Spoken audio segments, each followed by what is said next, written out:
Come on wake up, smell the coffee. आपको बात करनी चाहिए।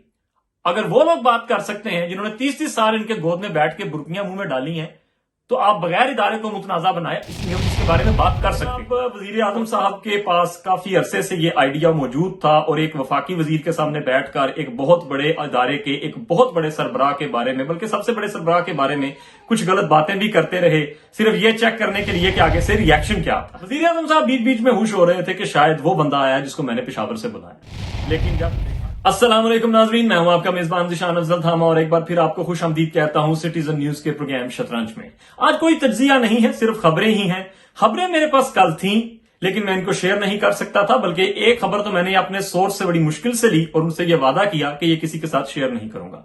लेकिन अब एक जरीदे में खबर भी छप चुकी है और सोशल मीडिया पर तमाम बातें ज़बाने ज़दे आम हैं, तो मेरे ख्याल से अब मुझ पर भी किसी किस्म की कोई कदगन नहीं रहती कि मैं बात को शेयर कर दूं। सबसे पहले तो कल डॉक्टर असलान के घर में लाहौर छापा पड़ा।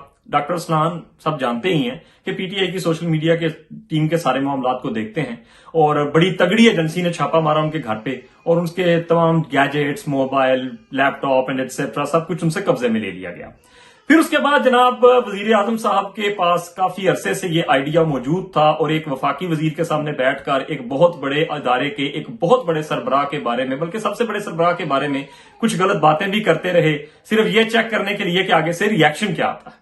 और मामलात काफी बिगड़ चुके थे, मामलात काफी खराब हो चुके थे, लेकिन कल उनको एग्जीक्यूट किया गया और फिर पेशावर कॉल भी की गई और यह भी कहा गया कि जनाब आप तैयार हो जाएं, आपके नाम का नोटिफिकेशन निकलने लगा है और उनके नाम का नोटिफिकेशन निकलने लगा है कि वो फारिग हो जाएंगे। ऐसी बातें छुपी तो नहीं रहती और फिर अपने ही बंदे होते हैं जो खबरें भी लीक करते हैं और फिर अब जब डिफेंस मिनिस्ट्री के जरिए ऐसे नोटिफिकेशंस को जारी करने की कोशिश करते हैं तो अगलों तक बात तो पहुंच जाती है। तो फिर जनाब रात को दो बड़ी अहम शख्सियात ने उसी इदारे की दो बड़ी अहम शख्सियात का हेलीकॉप्टर वजीर आजम हाउस पे उतरा और फिर कुछ एक ट्रक भी होता है जो आमतौर पर वजीर आजम को नकल डाउन करने के लिए इस्तेमाल किया जाता है, उसमें भी कुछ फोर्सेस एजेंसीज के बंदे मौजूद थे, वो भी वहां पर आ गए। वजीर आजम साहब बीच बीच में होश हो रहे थे कि शायद वो बंदा आया जिसको मैंने पेशावर से बुलाया है, लेकिन जब देखा कि इसमें से दो शख्सियात जो नमूदार हो रही हैं, मेरे सामने जलवा अफरोज हो रही हैं, ये तो वो है ही नहीं, बल्कि इनमें से तो एक वो है जिसको मैं डी नोटिफाई करने वाला था। खैर एनीवे, उसी वक्त तोते तो जनाब के उड़ गए और जनाब के मिनिस्टर्स भी बड़े दलेरी के साथ आगे पीछे होना शुरू हो गए। तो फिर जनाब पाकिस्तान के तमाम टीवी चैनल्स पर कदगन थी, वो बता भी नहीं सकते थे कि मीटिंग जारी है और उसको शेयर भी नहीं किया गया। और फिर उसके बाद जनाब वो जो पेशावर से पर्सनैलिटी चली थी उसको रास्ते में ही फ्रीज कर दिया गया। आखिरकार इदारा है, कोई मजाक नहीं, तो वो वहीं फ्रीज हो गए और अब वो तो कुछ कर नहीं सकते थे और वैसे भी पिछले तकरीबन 6-7 माह से वो फ्रीज मोड में ही है। एनीवेज, तो फिर जनाब बताया गया कि आप ये जो हरकत कर रहे हैं ये बिल्कुल फजूल हरकत है और आप समझते हैं कि एक बंदे को आप लगाएंगे, वो बंदा सारे मामलात को कंट्रोल कर लेगा, वो एक आध कॉल फला फला जगह पर करेगा, फला फला अदालत में करेगा, फला फला जज को वो ये कहेगा, तो फिर आपका स्पीकर एक नई रूलिंग देगा और फिर सुप्रीम कोर्ट या कोई भी आला अदलिया के जजेस उस पर मामलात बदल देंगे और आपके अगले 16 महीने फिर इस तरह गुजर जाएंगे। ये आपकी गलत फहमी है। हम आपको पहले भी प्यार से कई दफा समझा चुके हैं कि ये हरकतें मत करें।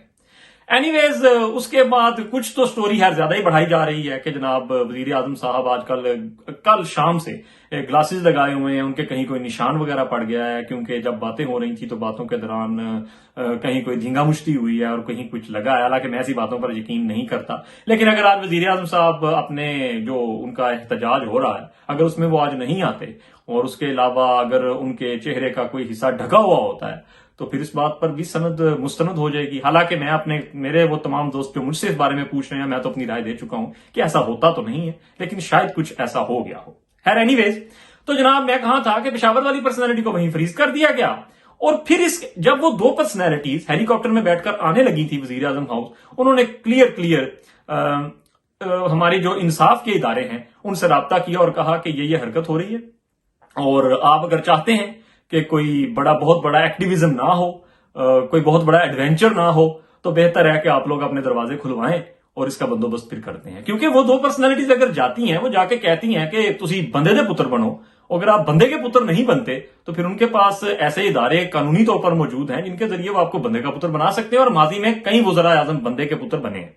तो वो गए और वहां जाकर उन्होंने इन्वर्टेड कामर्स में सिर्फ अंग्रेजी में एक ही लफ्ज कहा, बिहेव। تو اس کے بعد جناب کو پتہ لگ گیا کہ پریزنر وین بھی آ چکی ہے، معاملات اب میرے ہاتھوں سے نکل رہے ہیں. تو پھر اسپیکر صاحب نے بھی وہاں سے جب واپسی کی تو راستے میں فیصلہ کر لیا کہ جناب اب مزید اس کو نہیں کھینچا جائے گا، ہم مستعفی ہو جاتے ہیں اور یہ جانے اور ان کا کام جانے. اور پھر اس کے بعد یہ سارے کا سارا معاملہ ختم ہو گیا ہے. اب میں یہاں پر ایک بڑی اہم بات کرنا چاہتا ہوں. میں نے پچھلے 4 سال میں جتنا کرٹیسزم عمران خان پہ کیا ہے وہ ایک انتہا ہے، اور اس کی صرف ایک وجہ تھی کہ ایک وقت تھا میری نئی جب میں سیاست میں انٹرسٹ لے رہا تھا تو میں عمران خان صاحب کو بہت پسند کرتا تھا، لیکن مجھے جب پتا چلا کہ یہ بھی گیٹ نمبر 4 سے آ رہے ہیں تو میری ساری امیدیں ہی ختم ہو چکی تھی. تو خیر پچھلے 4 سال میں میرے بڑے ذاتی تعلقات لوگوں کے ساتھ خراب ہوئے. بڑے لوگوں نے میرے ساتھ قطع تعلقی کی کیونکہ انہوں نے کفر اور اسلام کی اور دار وطن اور محب وطن کی ایک جنگ ایسی بنائی ہے کہ لوگوں کے اپنے ذاتی تعلقات بھی خراب ہوئے ہیں. خیر اینی ویز میں آج یہ بات اس ویلاگ میں اس پروگرام میں ضرور کرنا چاہوں گا، اور یہ میرے پروگرام کا اینڈ نوٹ ہوگا، فٹ نوٹ ہوگا کہ بھائی جان آپ ہمت کریں، جو کچھ ہوا ہے یا اس کی تردید کریں یا اس کے بارے میں بولیں کہ ایسا ہوا ہے. I will be the first one who will be supporting you. ایک وزیر اعظم کو کوئی نہیں روک سکتا کہ وہ کس ادارے کا سربراہ کب اتارے اور کب لگائے. ایک وزیر اعظم اس ملک کا پی ایم ہے، میں کئی دفعہ کہہ چکا ہوں وہ پی ایم نہیں. اور آپ کا نام چاہے عمران خان ہے چاہے اللہ دیتا ہے، اگر آپ پرائم منسٹر ہیں you should show some spine. Come on wake up, smell the coffee. آپ کو بات کرنی چاہیے. اگر وہ لوگ بات کر سکتے ہیں جنہوں نے 30 سال ان کے گود میں بیٹھ کے برکیاں منہ میں ڈالی ہیں تو آپ بغیر ادارے کو متنازع بنائے اس کے بارے میں بات کر سکتے ہیں. اور کچھ چیزیں آپ کے پاس آئینی طور پر آپ کا حق ہے.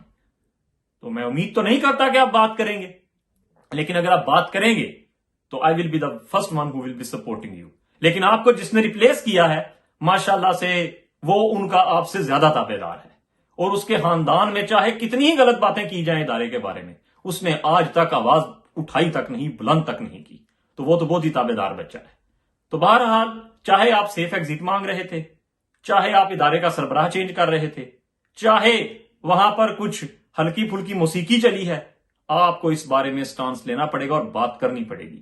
امریکہ کو چھوڑیں، جو آپ کے ارد گرد گراؤنڈ ریالٹی پر گراؤنڈ پہ آپ کے ساتھ معاملات خراب کیے جا رہے تھے، آپ کو اس کے بارے میں بات کرنی چاہیے. شاید آپ کے سپورٹر اور آپ کی پالیٹکس کو ایک نئی زندگی مل جائے. اپنا اپنے عزیز و اقارب رشتہ داروں کا بہت زیادہ خیال رکھیے گا. اس پروگرام میں نے کوشش تو بڑی کی ہے کہ انورٹڈ کامرس کے ساتھ بات کروں، لیکن کتنی کچھ کر سکتا تھا، کھل کے بات تو کرنی پڑتی ہے. تو آپ پروگرام کو لائک کیجیے گا، شیئر کیجیے گا، اور پاکستان پائندہ باد، پاکستان کا آئین زندہ باد. شکریہ. خبر کی خے سے رے تک، عوام سے ایوان تک، مسائل سے ان کے حل تک، عمل سے تکمیل تک، تکمیل سے انجام تک. دیکھیے پروگرام گراؤنڈ ریالٹی جمعرات دوپہر 1 بجے صرف سٹیزن نیوز پر.